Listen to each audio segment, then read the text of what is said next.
The china rattled when my mother set down her wine glass, though her hand didn't shake.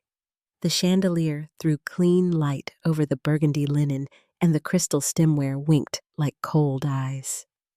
I felt the box in my purse pressing against my thigh, small and brave as a heartbeat. Across the long oak table, my father stared at a notification on his phone as if it could save him. My brother's laugh came on cue, Catherine's bracelet chimed, and somewhere behind the walls, a hidden speaker piped in violins.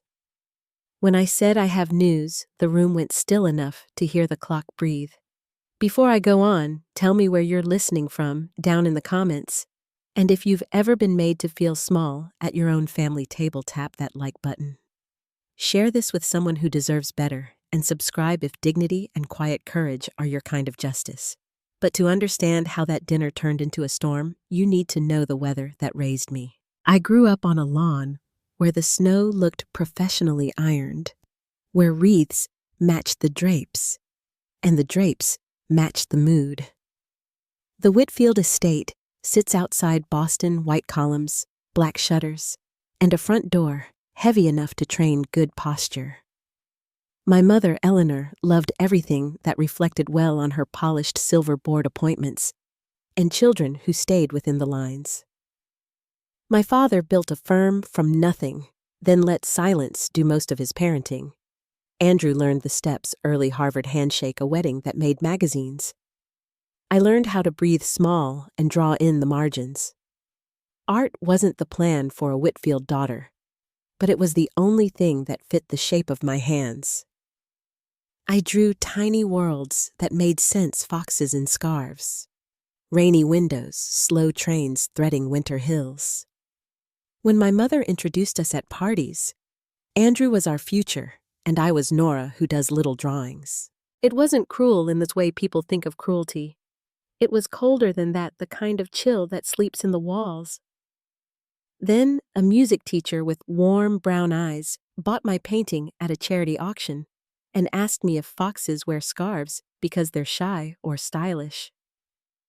We talked until 3 a.m. about breakfast cereal and Bach, about why second graders sing louder when it rains. James didn't open doors for me in the chivalrous way. He held them so I could carry my own things. My mother decided he was a mistake before she learned his last name. That December, Boston wore a dusting of sugar, and every storefront glowed like a hearth. I was 10 weeks pregnant and scared in the way you get before a long swim breath measured heart sure.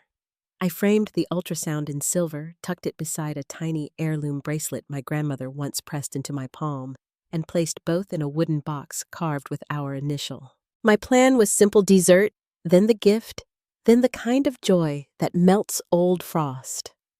The house looked exactly like a magazine when Marta opened the door. Her hug smelled like cinnamon and wool, and she whispered she'd made my favorite cookies, as if a cookie could fix a childhood. The foyer tree was 12 feet of practiced tradition ribbons, straight as rules. A new portrait of Andrew's family sat where my graduation photo hadn't, and the air tasted faintly of polished brass. My mother met me with a smile sharpened to the width of a knife. "You're late," she said, checking a watch that kept perfect time and imperfect grace. Her dress was the kind of red that dared you to find a flaw. She looked me up and down, paused at my simple green dress, and said, "Interesting hair, the way some people say. Spill." My father emerged with a drink and a distant hug, patting my shoulder like a client. He asked about my work with the same tone he uses for market trends, interested, already moving on. Andrew rose from the fireplace with easy confidence, and Catherine offered me her cheek like a small, cool plate. At 7 o'clock sharp, we took our positions, my mother at one end, my father at the other. The rest of us spaced like chess pieces who'd agreed to never cross the board. The table was a runway of crystal and bone china napkins folded with military precision. A floral arrangement strutted down the center, expensive and scentless. The violin music made conversation sound elegant, even when it wasn't. I declined wine, and my mother's eyes marked the refusal like a notation in the margin. My fingers found the box in my purse, and I breathed around the mild churning that had replaced breakfast, lunch, and nerves. Andrew told a story about a client who liked to be impressed, and Catherine mentioned a gala where introductions are currency. My father said the quarter looked promising. I said very little and tried not to jinx joy. "Tell us about your little drawing career," my mother said, tilting her glass to the light. I mentioned a new contract, a children's book. I loved the way a pencil can teach a sky to lighten. She waved it off like smoke. "Do you remember Sarah Prescott Partner at 34? 2 children. Some women really can do it all." It landed soft, like snow that turns to ice on the steps when no one's looking. By dessert, my mother was on her 3rd glass, which meant the air grew thinner. The Christmas pudding steamed politely, ice cream sweating under chandeliers. I pushed a spoonful around stomach tight, the clock in the hall clearing its throat at 9. "So, Nora," my mother said, swirling what was left in her glass, "any exciting news?" Her voice was buttered, and I could feel the room lean not toward me, but toward spectacle. I set my spoon down, folded my hands, and looked at the 3 faces that had taught me the shape of approval. "I do," I said, hearing James's voice in my head say I had this. "I'm pregnant. We're having a baby." Silence is louder when everything else in the room is expensive. For 3 whole ticks, the clock kept time for all of us. My father's mouth opened and closed once the way waves do in winter. Andrew blinked. Catherine raised an eyebrow that could have been a sympathy note or a headline. "You can't be serious," my mother said, and the temperature dropped. "I am," I answered, palm flat against my dress, because the body knows who it's protecting. "With whom, James?" I said, giving her his name like an invitation to meet him. She set the glass down too sharply, and wine ran like a wound across the linen. My mother stood, and the chair scraped the floor as if trying to get out of the way. She prides herself on never losing composure, smiles that never crack, comments that leave no fingerprints yet. Anger unbuttoned her face in one motion. "I will not have this family dragged through the mud by some penniless musician," she said, voice rising until the chandelier chimed. "You are out of the will.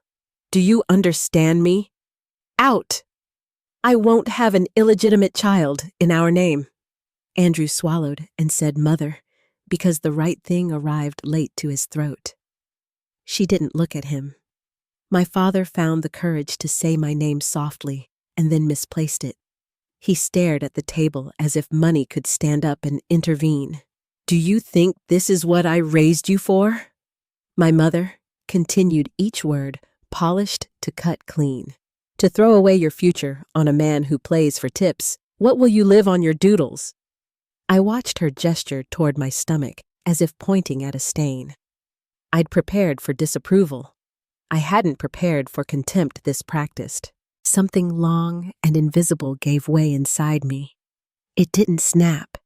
It eased loose like a knot that finally listened to patient fingers. "I don't need your money," I said, and my own voice surprised me with how steady it sounded. "I never did." Her hand moved faster than I could decide what to do. A bright, flat sting bloomed on my cheek, and the sound of the slap cracked the room open. No one gasped, not even me. We were Whitfields. Even violence learned to keep its back straight. My father's chair scraped the floor an inch and stopped. Andrew looked at his plate as if maps to exit strategies were printed there. Catherine's features arranged themselves into a careful mask, one she could wear to any benefit. "Get out," my mother said low and controlled again, the way you deliver a verdict you've been writing for years. "Get out of my house." I reached into my purse and lifted the small wooden box that had warmed to my skin. I set it by her plate, the silver frame tucked beside the bracelet my grandmother once promised would belong to my daughter. "Merry Christmas, Mother," I said, because I still know how to set a table, and I still know how to leave one. The foyer was a gallery of ancestors who never smiled with their teeth watching me walk through a life I wasn't invited to keep. Marta's voice called my name from the kitchen, soft and worried. But I kept moving, hand to cheek breath pulled in neat little squares. Outside, the snow fell with the manners my mother admired, quiet uniform, determined to look clean. I sat in my car while the mansion glowed behind me like a story told to impress strangers. My phone lit with James's name, and for a moment I stared at it, noticing the way tears make light look like water. I answered and tried to say, "It's okay," but what came out was a broken version of my own name. She said, "I'm dead to her," I managed. "She called our baby?" The word stuck, and I let it pass rather than let it land. "Where are you?" James asked, and his voice put a hand on my back. "Out front," I said. "I'll drive home. Then I'll be on the porch when you get here," he said, because he knows what waiting looks like when it's love and not surveillance. Behind me, glass shattered the sound, brittle and expensive as it hit tile. I didn't turn around. I shifted into drive and eased down the long white lane past hedges trimmed to fit a life none of us fit anymore. People think injustice always shouts. Sometimes it's a polished room where truth can't sit down. Sometimes it's the weight of a small box you plan to open under soft music and approval now abandoned, beside a woman who taught you that applause matters more than breath. Sometimes it's a hallway of portraits nodding approval at the wrong person. At the end of the drive, I paused, hands at 10 and 2, the road a ribbon of fresh snow. I could see the city lights beyond the trees, yellow and human, and forgiving where porch lights spill onto shoveled sidewalks and neighbors borrow sugar without proof of pedigree. I tapped the wheel twice the way my grandmother used to tap my wrist when a difficult note was coming in a song. Then I turned left, away from the house that loved its reflection. By the time I reached the first traffic light, the sting on my cheek had cooled to a line. I thought of the photo in that frame, 3 inches wide, black and white, shaped like a bean and a promise. I thought of a wooden box beside a wine ring and a woman who would open it only after I'd closed the door. When the light turned green, I didn't go. I took one more breath and listened to the quiet seesaw of my own lungs. Across the intersection, a storefront tree blinked blue, then warm, as if undecided. Somewhere a plow groaned, doing the slow work of clearing a path for people who had places to be. On the seat beside me, my phone lit again with James's name, steady as a lighthouse. I whispered to the empty car, to the snow, to the small life that had already changed mine. "We're leaving now." Then I pressed the gas and let the city gather me, the music teacher, waiting with porch lights on, the night holding its breath with me. Behind me, the house shrank to a glittering ornament, beautiful, heavy, and hollow. When I turned onto our block, I saw him step out under the winter bulb, hands jammed deep in his coat shoulders squared toward me. The porch light threw a circle on the snow, not perfect, not symmetrical, but bright where it mattered. I cut the engine and sat another second, palms flat on the wheel, feeling the first thin edge of a choice slide into place. I opened the door to the cold, and the sound of my name said like a promise. And there on the threshold between the life I was born to and the life I was choosing, I felt something loosen for good, just enough to know that leaving a table is sometimes the only way to learn how to sit down. The porch light caught on the edge of falling snow as I stepped into James's arms. He didn't ask questions. At first, he just held me, his coat cold, his heartbeat steady. The quiet of our street was a kind I'd never known inside the Whitfield mansion. No music, no polished silver, no audience. Just 2 people standing in the dark, trying to start again. When we finally went inside, I saw my reflection in the hall mirror, the red mark across my cheek, the swollen eyes, the way my coat still held the scent of her perfume and her wine. I didn't realize how much I was shaking until James reached for my hands. He led me to the couch, still decorated with the throw blanket we'd argued over in October, the one covered in foxes, the kind she would have called childish. It looked exactly like home should. "She hit you." His voice was low, not angry, just stunned. I nodded once, feeling tears return before I wanted them to. James ran his thumb gently over the mark, then dropped his hand as if afraid to make it worse. He said nothing for a long time, and that silence, kind as it was, told me he understood the kind of wound that went deeper than skin. When I finally spoke, my words came out in pieces. I told him how the night had started, the lights, the dinner, the way she waited for me to fail. I told him what she said about being dead to her, about being erased. He listened without interruption, his hand resting on my knee, a quiet anchor. When I reached the part about the slap, I saw the muscles in his jaw tense, but he stayed still. That restraint, his way of protecting me from more noise, meant more than any defense could have. After a while, the words ran out, and I leaned against him exhausted. The clock ticked softly in the background. Somewhere outside, a plow groaned down the street. He whispered, "No one will ever hurt you like that again." It wasn't a promise born of anger. It sounded like a vow made to himself. I don't remember falling asleep, only waking to the soft hum of morning light filtering through the curtains. James was still beside me, his arm draped protectively across my waist. The house smelled faintly of coffee. For a moment, I just listened to the rhythm of his breathing and the distant sound of a guitar leaning against the wall, its low strings humming when the heat clicked on. It felt like safety, the kind I'd never understood until that night.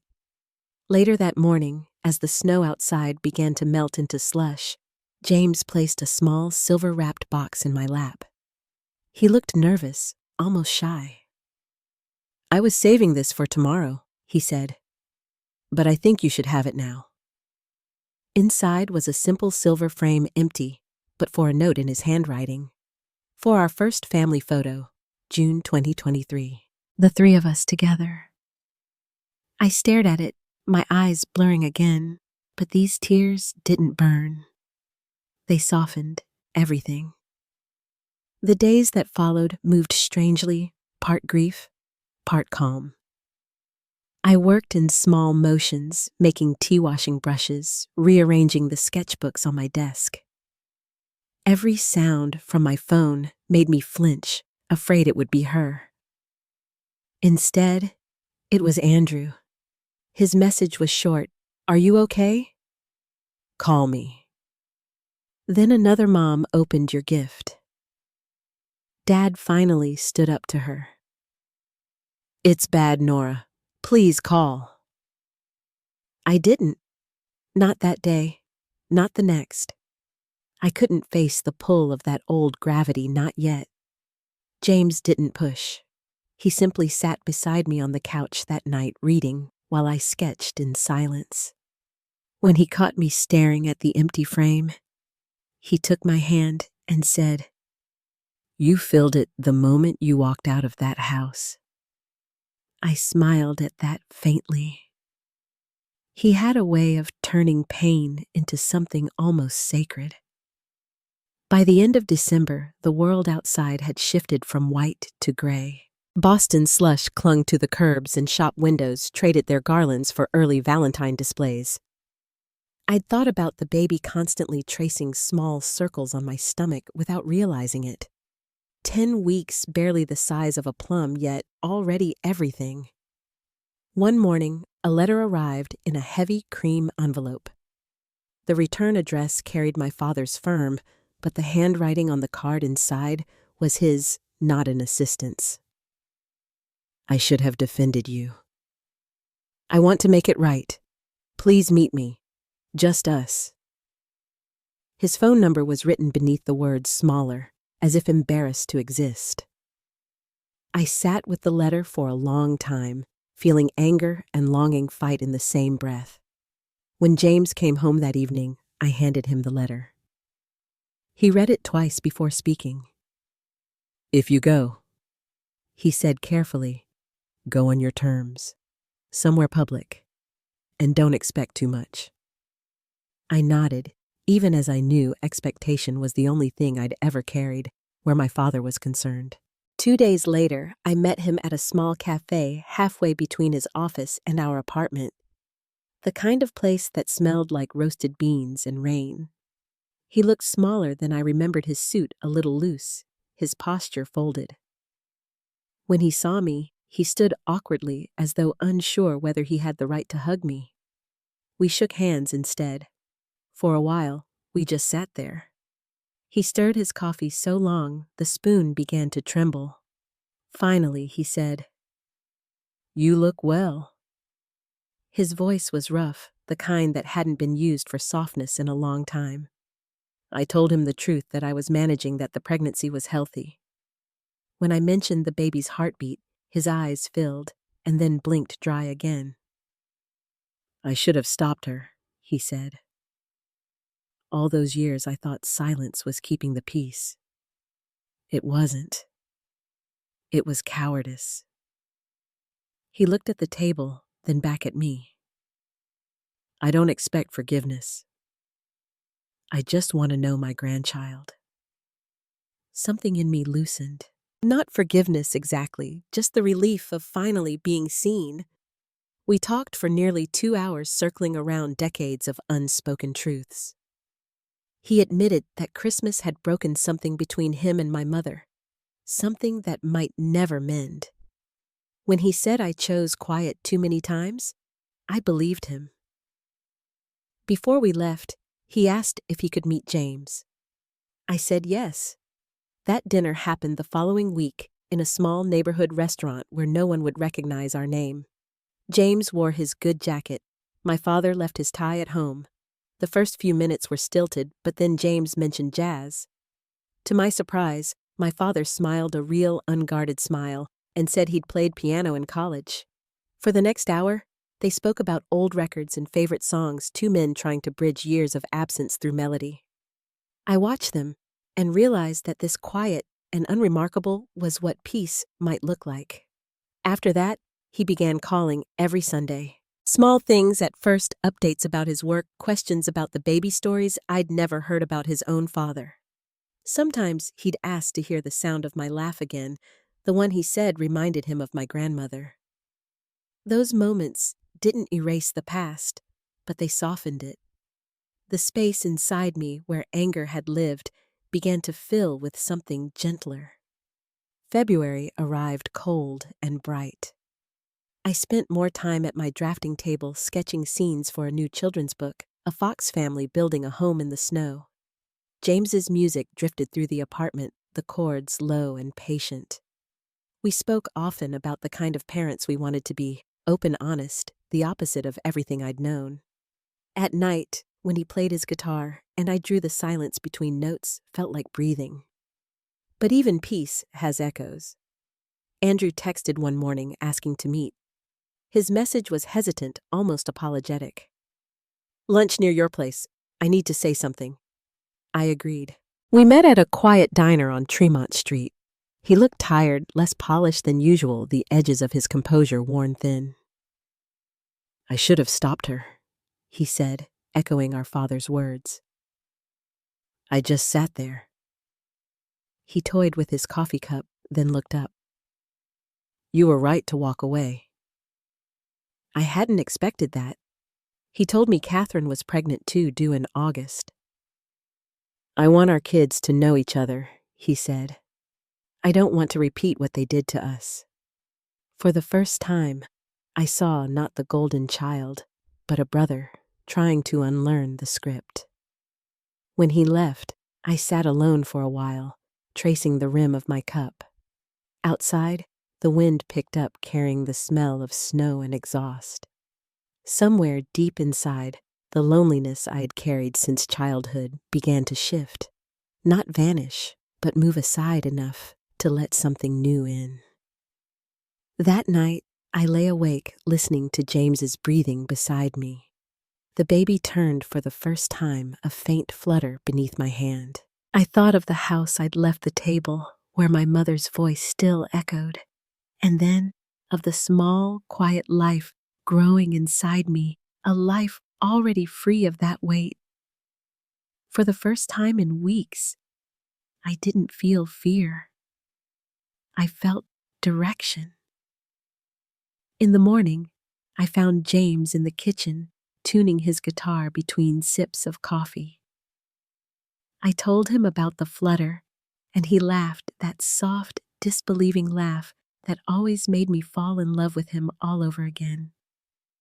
"She's saying, 'Good morning,'" he said, then placed his hand gently on my stomach. "Or I added, smiling. He grinned. "Either way, they've got good timing." Through the window, sunlight caught on the ice outside, turning it gold for a moment before it melted away. I thought of that small silver frame on our shelf, still empty, still waiting. And I knew even then that someday soon it would hold a picture of the family I'd chosen, the one that had chosen me, right back. Outside, the city began to stir. Somewhere in the distance, church bells marked the hour. James started to play a tune I didn't recognize, something soft and unfinished, like a beginning. I leaned against the counter, watching him, feeling the baby move again, feeling the warmth of our small apartment fill every corner.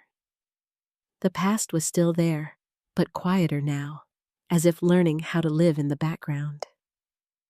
And for the first time, I believed that what had broken at that table might one day give way to something whole. By March, the snow had melted from the narrow sidewalks outside our apartment, leaving behind small rivers of dirty water that caught the light. I'd started walking every afternoon, slow and steady, my coat barely buttoning over the small curve of my belly. Every time I caught my reflection in a window, I paused, still half startled to see it there.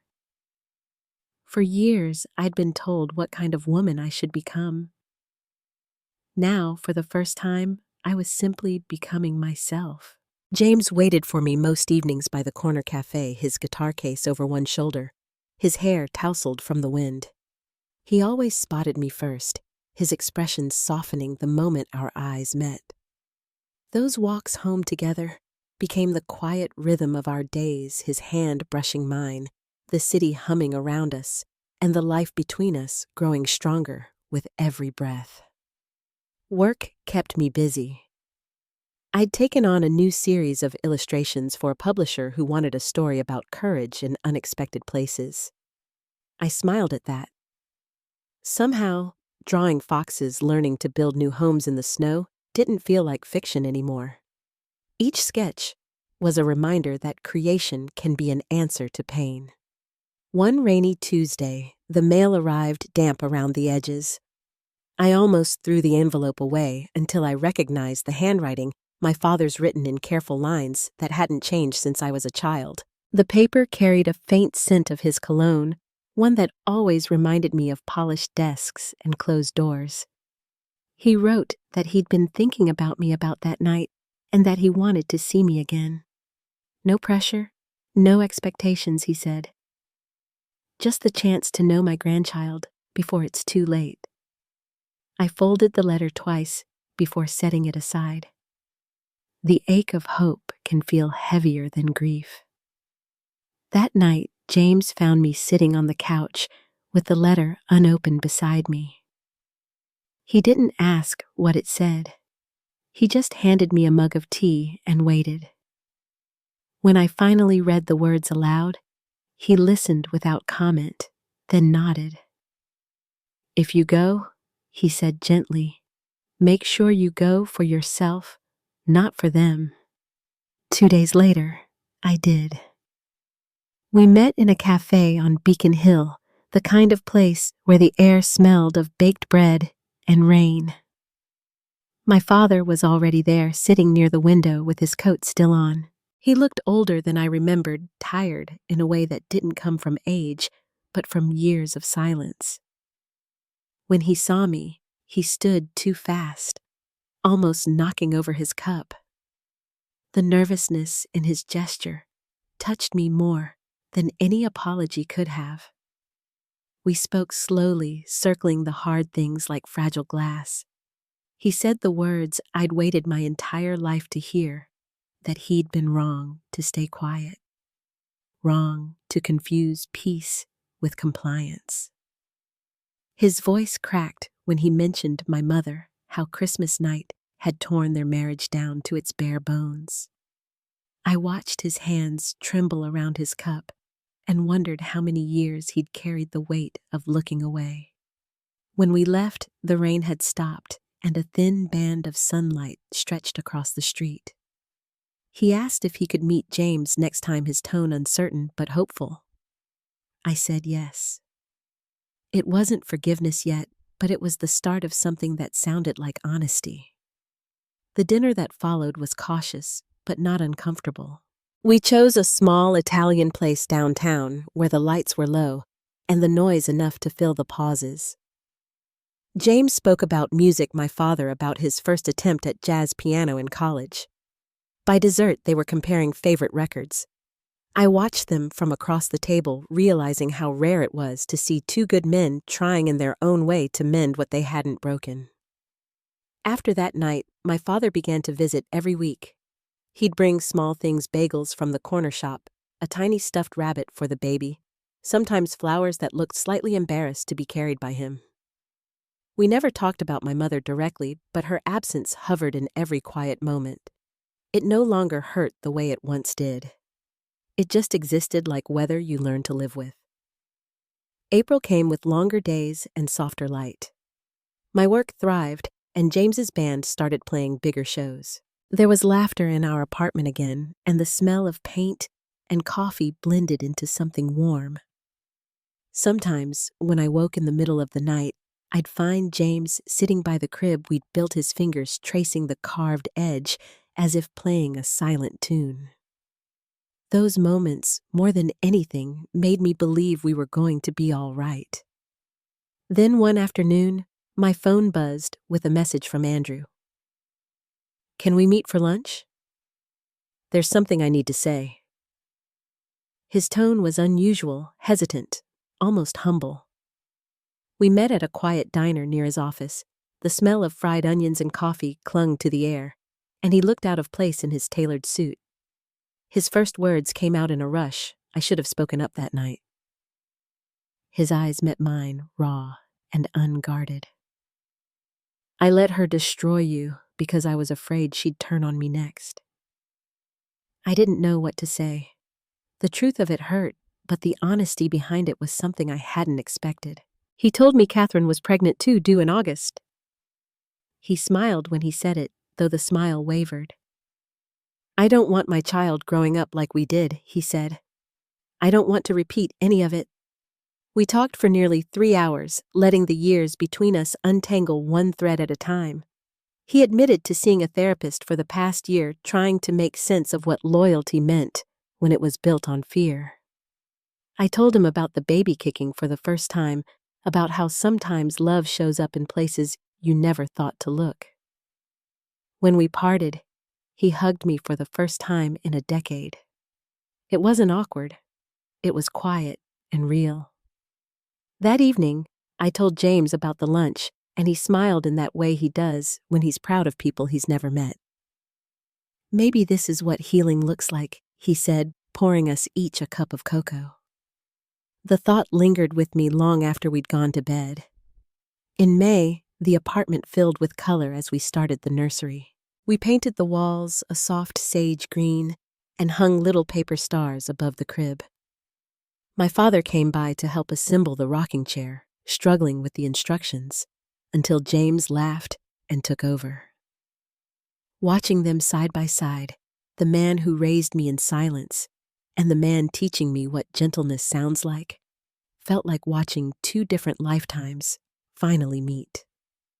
My friends organized a baby shower in Samantha's backyard.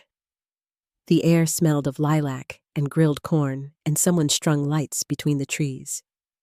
There were no crystal goblets, no guest lists curated for prestige, just people who loved us laughing as they wrapped tiny gifts in brown paper. My father arrived late, looking slightly out of place, but smiling, holding a card instead of a speech. Andrew and Catherine came too, their fingers intertwined Catherine's belly round and radiant. She hugged me longer than I expected and whispered, "You've changed everything." I didn't realize how much that would mean until later. By the time the sun dipped below the fence line, I felt lighter than I had in years. No one mentioned the name Whitfield. No one measured worth in inheritance or expectation. It was a different kind of family, one built from small, genuine connections. For the first time, I wasn't the black sheep. I was simply Nora.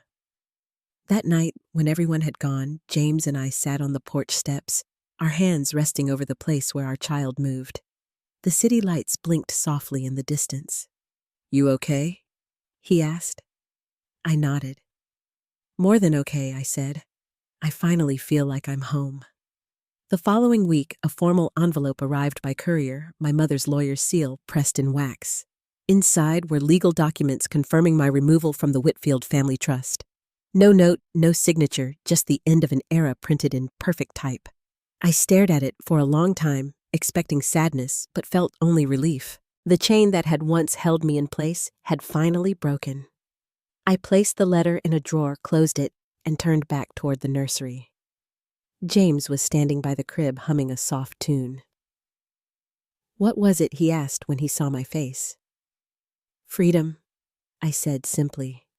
He didn't need me to explain. Summer arrived early that year. The city felt gentler in the heat, and I spent the last weeks before my due date sketching from our balcony street corners, children chasing bubbles in the park, the light catching on car hoods. Life in all its quiet ordinariness looked beautiful. My father visited often, sometimes staying for dinner. His laughter easier now. Andrew called to tell me they'd picked out a name for their son Thomas after our father. The news made him sound like a boy again, proud and hopeful. One evening in June, a thunderstorm rolled through, and I sat by the window, watching lightning split the sky. James came up behind me, his hands warm on my shoulders. "Can you believe this time next month there'll be 3 of us?" he said. I smiled, leaning back against him.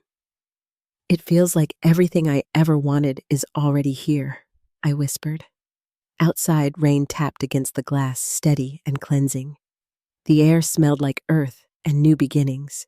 Somewhere deep inside, I felt the baby shift strong and sure. I pressed my hand there over the heartbeat I'd once been told to give up, and realized that every choice, every heartbreak had brought me exactly to this place. The storm eased to a gentle drizzle. James kissed the top of my head and turned off the light. The room filled with the faint glow from the city below. I watched the street lamps flicker one by one and felt the kind of peace that doesn't need proof, just presence. For the first time in my life, the quiet didn't feel empty. It felt like promise. June arrived warm and bright, the kind of summer Boston rarely gives without a fight. I was 7 months pregnant, my ankles swollen, my patience thin, but my heart strangely light. Our apartment, once filled with quiet evenings, now hummed with soft music, half-assembled baby furniture, and the scent of new paint. James had turned our second bedroom into a nursery, his laughter filling the space each time he misread the instructions. I watched him from the doorway barefoot, my hand resting on the roundness of my stomach, thinking that this was what peace looked like when you earned it. My father came by one Saturday afternoon, carrying a box wrapped in brown paper. "It's from the attic," he said, lowering it carefully onto the coffee table. Inside, beneath yellowed newspaper, lay an antique rocking chair, the same one my grandmother used to rock me in when I was little. "I thought maybe your child should have it," he said, his voice uneven. I ran my hand along the worn oak armrest, the soft grooves polished by years of use. "She'll love it," I whispered. He smiled, then corrected gently. "Or he." We laughed quietly, the kind of laughter that hides gratitude inside it. It struck me then how natural his presence had become, how different our conversations were, now free of tension or apology. He asked about the doctor's visits, about James's band, about the baby's kicks. When I mentioned that I could see tiny ripples move across my stomach, he leaned forward, wide-eyed, as if witnessing a miracle he hadn't realized he needed. It wasn't grand or sentimental. It was simple human and long overdue. By late June, I was slowing down. Every step felt heavier, every task deliberate. James handled most things, shopping, phone calls, even my publisher's meetings when deadlines loomed too close. The heat pressed through our windows like a heavy quilt, and I spent most afternoons sketching in the living room with my feet propped on a pillow. I was finishing the last pages of a children's book about a fox who finds her way home after a long winter. I didn't notice until later how much of myself I had drawn into those pages. The day Emma was born began quietly with thunder in the distance and a stillness that filled the apartment like held breath. I woke just before dawn, the first contraction, a slow tightening that felt more like a warning than a beginning. James was still asleep beside me, his arm draped over my waist, his breathing steady. When the second wave came, I touched his shoulder.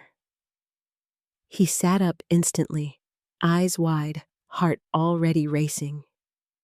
"Is it time?" he whispered. I nodded. "I think so." The drive to the hospital was a blur of rain and red lights. James kept one hand on the steering wheel and the other wrapped around mine, steady and sure.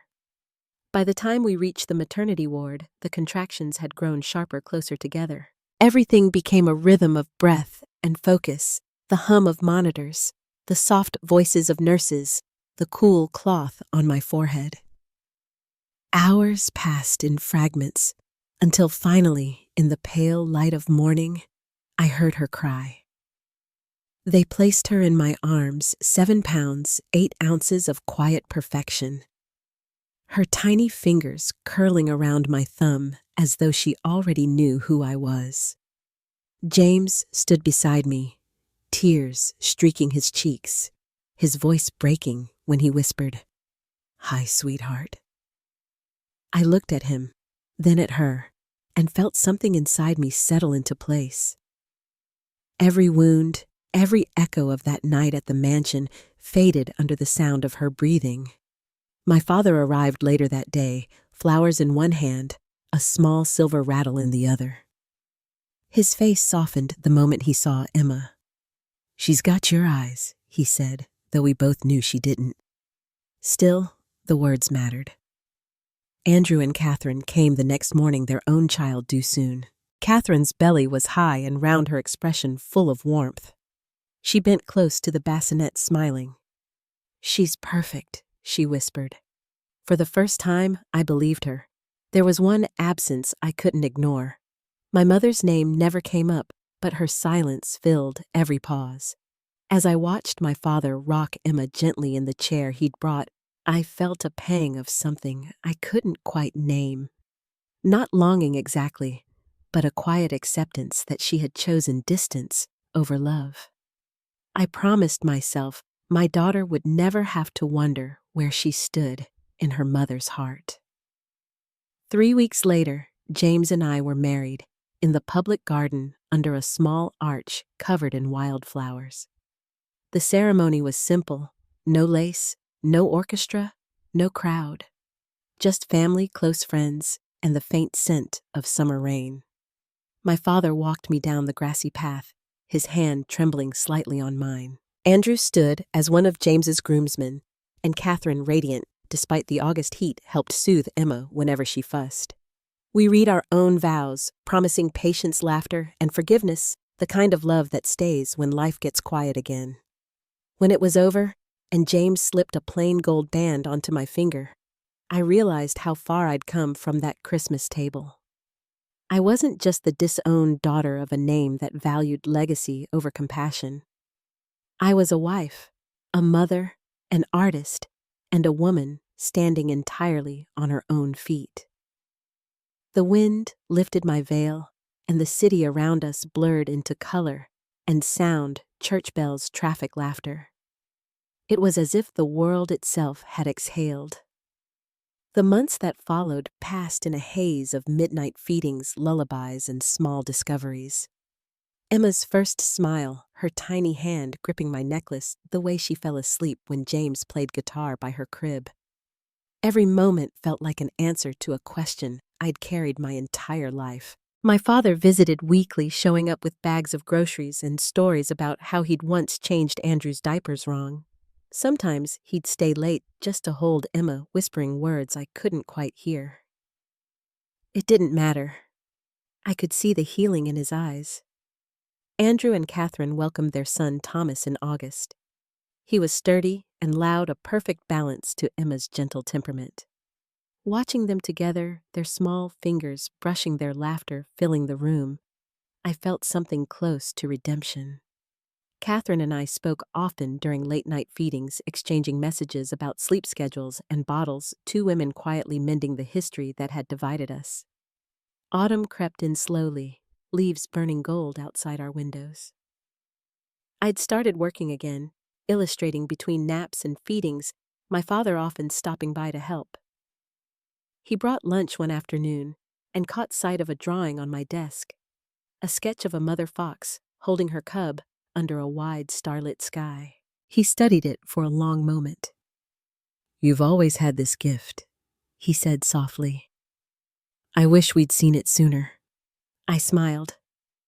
"You do now," I told him. He nodded, his eyes misting just enough to make me look away. As December neared, I found myself thinking about the year behind us, the storm it began with the calm it ended in. Christmas lights began appearing across the city, and with them came a mixture of nostalgia and unease. It would be Emma's first Christmas, a milestone that should have been simple joy. Instead, it carried the shadow of the night. Everything changed. I tried not to dwell on it, but memories have a way of finding cracks in even the strongest walls. One afternoon, as I rocked Emma by the window, a package arrived. The return address was written in familiar handwriting. My heart stilled. It was from her. The box was small, wrapped neatly in brown paper. Inside, beneath tissue, lay a gold locket engraved with the Whitfield crest. Inside the locket was a miniature painting of the old estate, a tradition once reserved for the proper Whitfield daughters. Alongside it, a letter.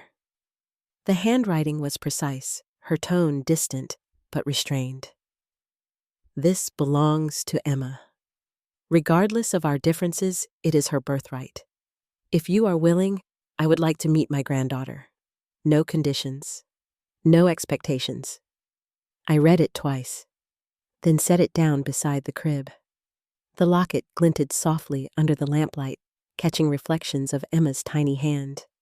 My chest tightened with conflicting emotions: anger, caution, a flicker of something close to sorrow. James came in, saw the letter, and read it silently. "What are you thinking?" he asked finally. I stared at the locket for a long time before answering. "I don't know," I said. "Part of me wants to throw it away. Another part thinks Emma deserves to know every piece of where she came from." He placed his hand on my shoulder, grounding me the way he always did. "Whatever you decide."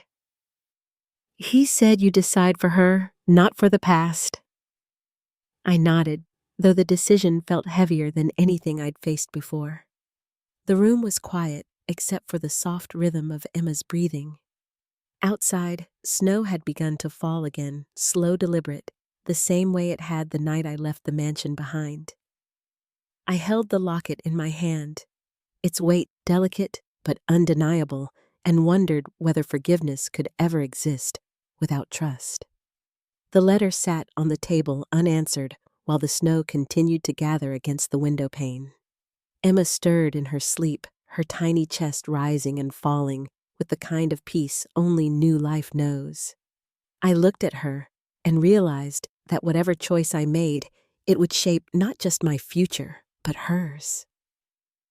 I wasn't the frightened daughter who once walked away from a house full of judgment. I was a mother now, standing on the edge of something unknown, caught between the family I was born into and the one I had built myself. And for the first time in a long time, I didn't feel torn. I felt ready. The morning after the snowstorm, the world outside our window was white and unbroken. The city sounds were muffled under the weight of it, no cars, no voices, just the slow breathing of winter. I stood by the glass, holding Emma against my chest, her tiny hand curled around the edge of my sweater. James slept a few feet away on the couch, one arm draped over the back, the other reaching toward us, even in rest. For a long while, I said nothing. I just watched the light move across the rooftops, pale and forgiving. Somewhere deep in the stillness, I felt the answer to the letter settle in my chest. Not through logic, not through duty, but through instinct. My mother wanted to meet her granddaughter. I would let her. But it would be on my terms, in my home, within the boundaries I had built from every piece of pain she'd once given me. A week later, she came. The knock at the door was soft, almost hesitant. When I opened it, I saw her standing there in a dark coat, her hair neatly pinned, her gloved hands clutching a small gift bag as if it were armor. Behind her, the snow fell gently, catching on her lashes. She looked smaller than I remembered. Not weaker, just human. For a moment, neither of us spoke. The silence between us held years of unspoken words, but this time, it didn't feel like a wall. It felt like a threshold. I stepped aside, and she entered quietly, her perfume faint but familiar, like a memory I hadn't decided to keep or let go. James was in the kitchen making tea, and he greeted her politely without resentment. Emma stirred in my arms as if sensing the change in air. My mother's eyes went to her immediately. Her breath caught. "May I?" she asked, her voice trembling just enough to surprise me. I hesitated, then nodded. She removed her gloves carefully like a ritual and reached out. When I placed Emma in her arms, I watched the years fall from her face. She didn't speak.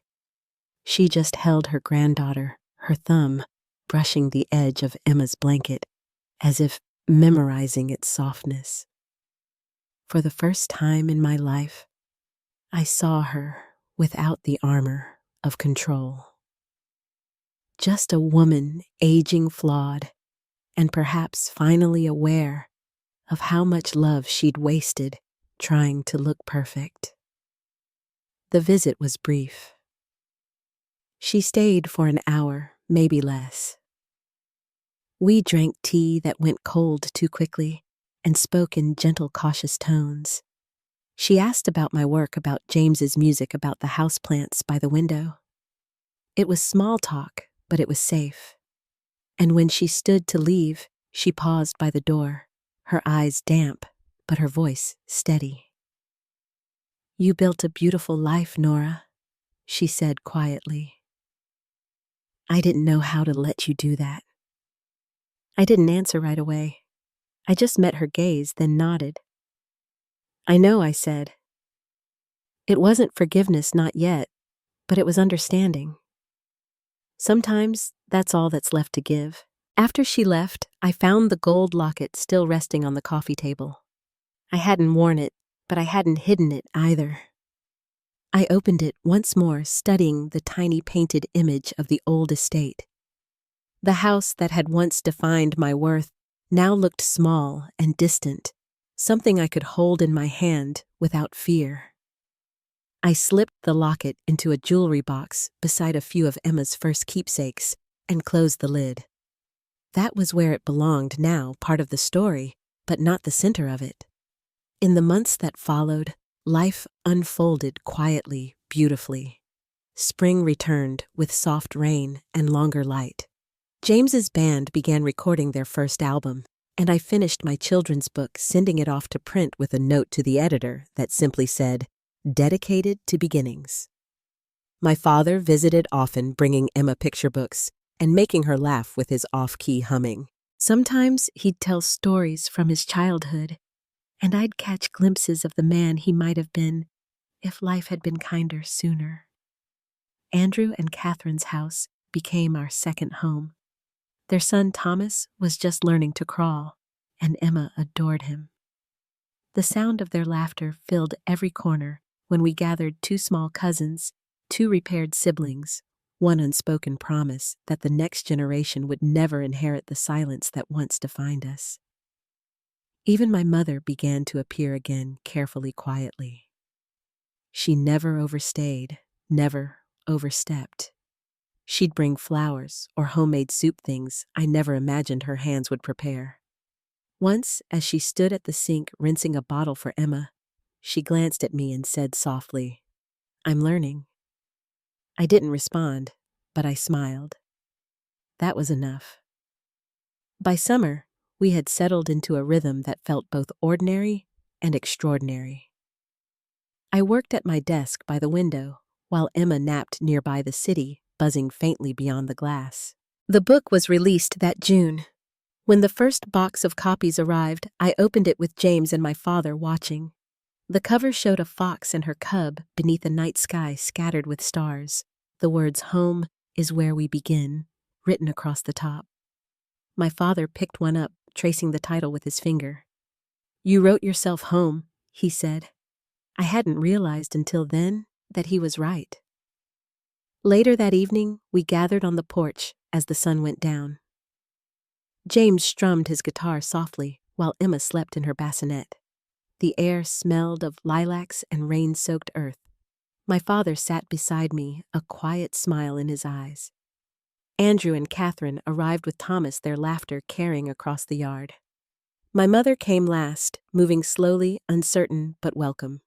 She stayed near the edge of the porch, at first watching the scene unfold, then took a seat when I motioned her closer. No speeches, no apologies.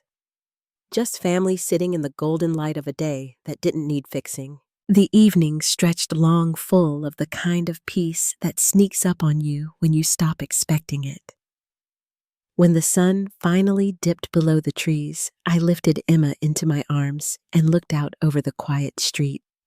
The porch lights blinked on, one by one, soft halos against the dusk. Somewhere nearby, wind chimes rang low, uneven, beautiful in their imperfection. I thought of all the things I used to believe peace would look like: grand reconciliations, apologies, closure tied with a bow. But peace, I realized, was simpler than that. It was my daughter's steady breath against my shoulder. It was James's hand resting at my back. It was the sound of my family learning slowly and awkwardly to speak without fear. Some wounds don't close because we forgive. They close because we finally stop touching them. That night, after everyone had gone home and the house had gone quiet, I sat by the window, watching the stars come out one by one. The city glowed softly in the distance, and the world felt vast and kind again. Emma stirred in her sleep, and I leaned over her crib, brushing a strand of hair from her forehead. "You're safe," I whispered. "You're free." The wind shifted through the open window, carrying the faint scent of lilac, the same one that clung to my grandmother's shawl when I was little. For the first time, that memory didn't ache. It just warmed. I turned off the lamp, leaving the room bathed in silver light, and listened as the house settled around us. Peace isn't given. It's something you decide to keep. If this story found you in a quiet moment, tell me where you're listening from down in the comments.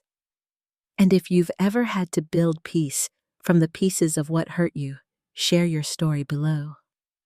Don't forget to like, share, and subscribe for more stories about quiet strength, second chances, and the kind of love that learns to stay.